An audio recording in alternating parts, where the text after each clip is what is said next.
In security, we deal with these weird, unique events. Can you humor me with the story from Star Wars about risk estimation in the Death Star? Yeah, I love this because people love to say, oh my God, you have this like exhaust port that can blow up the Death Star. Like, this is clearly a failure of risk management. And I completely disagree. Like, let's walk the story of what it takes to blow up the Death Star, right? Yes, there's an exhaust port, but to be able to make the shot, first of all, you cannot use a targeting computer. No targeting computer can make the shot. The only way to make the shot is to be the greatest force wielder in the galaxy. Trust your instincts and take the shot at the end of this like death trap where you have to also be the greatest pilot in the galaxy. Okay, so that's what we say. Like, you gotta be greatest pilot, greatest force wielder, and you can make the shot. Well, who, to the best of everybody's knowledge, is the greatest pilot and greatest force wielder? Darth Vader, whose ship it is. Like, the Death Star belongs to Vader. He's the guy defending it, and he is the best at this. So he's your insider who could blow it up. And what we didn't realize, it was bring your kid to work day, and his kid blows up the Death Star. Like, that's a serious problem, but this is not really a failure of risk management. I mean, it's a failure of narrative. Like, Lucas has a lot of other problems, but. Bring your kid to work day. That's amazing. Does this relate to business in any way? Because I think a lot of times in the news, when a breach or something happens, we're like, how stupid can you be? Right. But like, if you dug in behind the scenes, it's like. Almost every time, I'll be honest, like I see these stories of breaches and you get two different things. One is a lot of them are, in fact, something that looks stupid in hindsight. You're like, how could you possibly do this?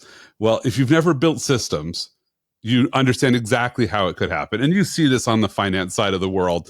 Like, you're like, oh, how stupid could you be? Think about Wells Fargo and what they got into with basically stealing money from their customers because of incentives that they put on people. What was it? Was it Bear Stearns with the whale? No, it wasn't Bear Stearns. It was somebody in Britain. Everything was following like the massive accounts. And there's so many of these places where we look at it and we say, oh, because of like what you put in Basel III, that in hindsight we can tell was a bad idea. And there were probably some voices telling you it was a bad idea up front. But there's only so many things we can do. And so at some point you're like, oh, we should have done more. We should have been more clever here. The CrowdStrike outage, like the day the CrowdStrike issue happened, I'm like, oh, I know exactly what they did wrong because we did it wrong too. Everybody who builds planetary scale systems gets dynamic configuration wrong. It is such a hard problem, but you can very simply define it, which is you have to have a way to reject dynamic updates. If you do not build a system that can reject bad updates, then at some point a bad update will take out your system. Like, that's a simple thing to say.